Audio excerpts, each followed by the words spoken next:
अस्सलाम वालेकुम। जैसे कि हमने लास्ट लेक्चर में पढ़ा था कि हमने थोड़ा सा इंट्रोडक्शन पढ़ा था साइंस का, तो उससे आगे थोड़ा सा पढ़ते हैं। साइंस की एक ब्रांच है फ़िज़िक्स। तो उसमें लास्ट टाइम हमने पढ़ा था कि नेचुरल फ़िलासफ़ी को हमने दो कैटेगरीज़ में डिवाइड किया था। एक कैटेगरी का नाम हमने रखा था फ़िज़िकल साइंस, दूसरे का रखा था बायोलॉजिकल साइंस। फ़िज़िकल साइंसेज़ में हम क्या पढ़ते थे, नॉन लिविंग थिंग्स को, और बायोलॉजिकल साइंस में लिविंग थिंग्स को। तो बायो से रेलिवेंट तो हम नहीं पढ़ेंगे। अब फिज़िकल साइंस से थोड़ा सा आगे कंटिन्यू करेंगे कि फ़िज़िकल साइंसेज के साथ हमने क्या कुछ किया। तो इंट्रोडक्शन टू फिज़िक्स में देखिएगा कि ये आर्टिकल नंबर फर्स्ट है चैप्टर का। तो इन 19th सेंचुरी, 19वीं सदी में क्या हुआ कि नॉलेज हमारा फ़िज़िकल साइंसेज में बहुत ज़्यादा इकट्ठा हो गया। हमने बहुत ज़्यादा उसमें काम किया और बहुत सारा नॉलेज इकट्ठा किया। तो इन 19th सेंचुरी फ़िज़िकल साइंसेज को डिवाइड कर दिया इनटू 5 डिसिप्लिन्स। 5 हिस्सों में हमने उसको और कैटेगराइज कर दिया due to vastness of the knowledge बहुत ज़्यादा होने की वजह से। तो उन 5 डिसिप्लिन्स के क्या नाम थे? फ़िज़िकल साइंस को हमने पहले डिवाइड किया केमिस्ट्री में, जियोलॉजी में, मेट्रोलॉजी में, फोर्थ वन एस्ट्रोनॉमी में, इन द लास्ट फिज़िक्स में। तो हम इनको वन बाय वन करके थोड़ा थोड़ा डिस्कस करते हैं। केमिस्ट्री, सबसे पहले जो नाम से ही ज़ाहिर है केमिस्ट्री, तो नाम से ज़ाहिर है केमिकल से रेलिवेंट कोई चीज़ होगी। यानी कि इस ब्रांच ऑफ साइंस में हम दरअसल केमिकल रिएक्शंस को स्टडी करते हैं कि कैसे के केमिकल रिएक्शन एक कंपाउंड दूसरे कंपाउंड में कन्वर्ट होता है, केमिकल दूसरे केमिकल में कन्वर्ट होता है। सेकेंड वन जियोलॉजी, नाम से ज़ाहिर है कि जियो मीन्स अर्थ, जियो means earth, logy means study. यानी ऐसी ब्रांच ऑफ साइंस होगी जिसमें हम अर्थ की स्टडी करेंगे। That branch of science is called geology. उसके बाद मेट्रोलॉजी ऐसी ब्रांच ऑफ फिज़िकल साइंस या साइंस है जिसमें हम क्लाइमेट, एटमॉस्फेयर, वेदर के बारे में स्टडी करते होते हैं कि जैसे कि हमें पता चल जाता है आने वाले दिनों का एटमॉस्फेयर, वेदर कैसा रहेगा।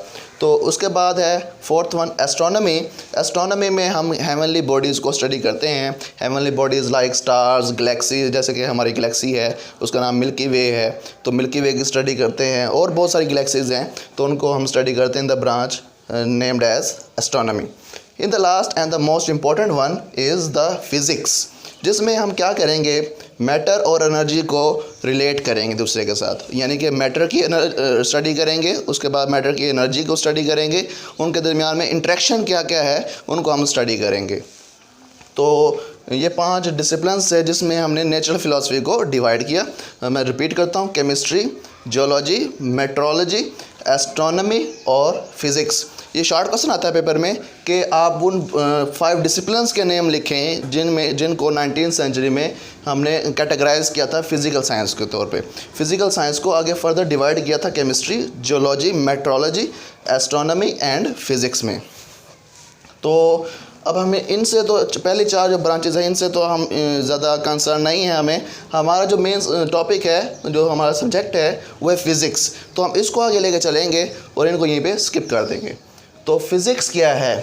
ये एक ऐसी ब्रांच ऑफ साइंस है, याद रखिएगा, फ़िज़िक्स एक ब्रांच ऑफ साइंस है तो जिसमें हम क्या करते हैं, वी स्टडी मैटर, मादा को स्टडी करते हैं, एनर्जी को स्टडी करते हैं, एंड देयर इंटरेक्शन, मैटर और एनर्जी की इंटरेक्शन के इनके दरमियान ताल्लुक़ क्या है उसको स्टडी करते हैं।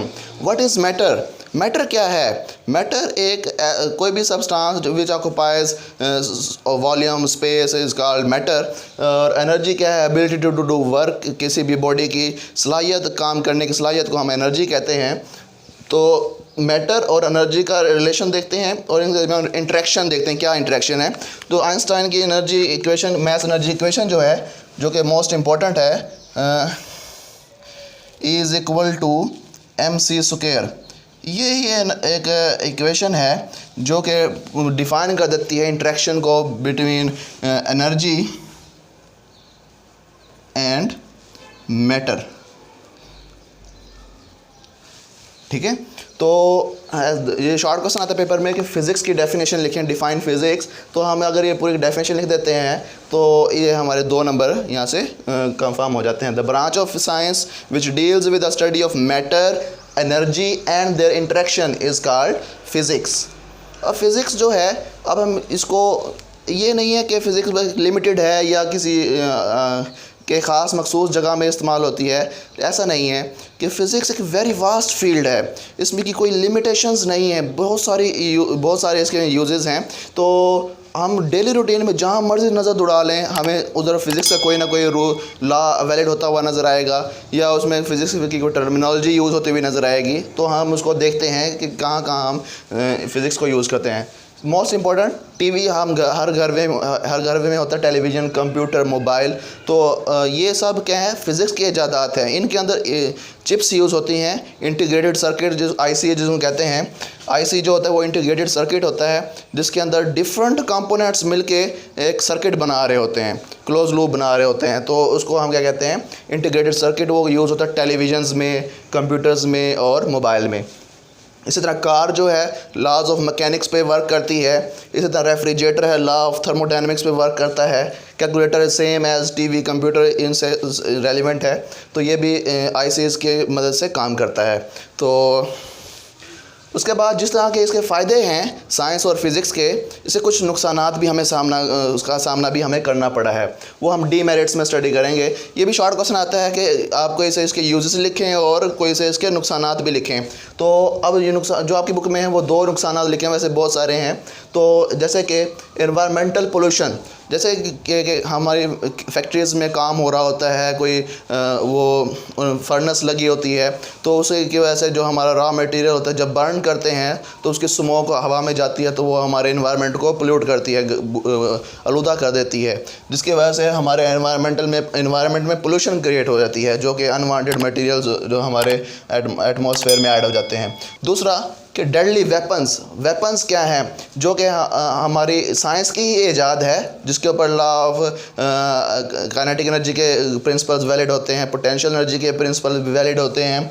तो वेपन्स जो बनते हैं तो वो हमारे लिए कितने नुकसानदेह साबित हुए हैं कि 1 सेकेंड में कि कितने लोग तबाह हो जाते हैं, मर जाते हैं, उनको हम मार सकते हैं। तो ये इसके जहाँ पे साइंस के नुकसानात हैं, फ़ायदे हैं, वहाँ पे इसके कई नुकसानात का भी हमें सामना करना पड़ा है। तो इसके बाद फर्दर हम पढ़ेंगे branches of physics. That's all from this.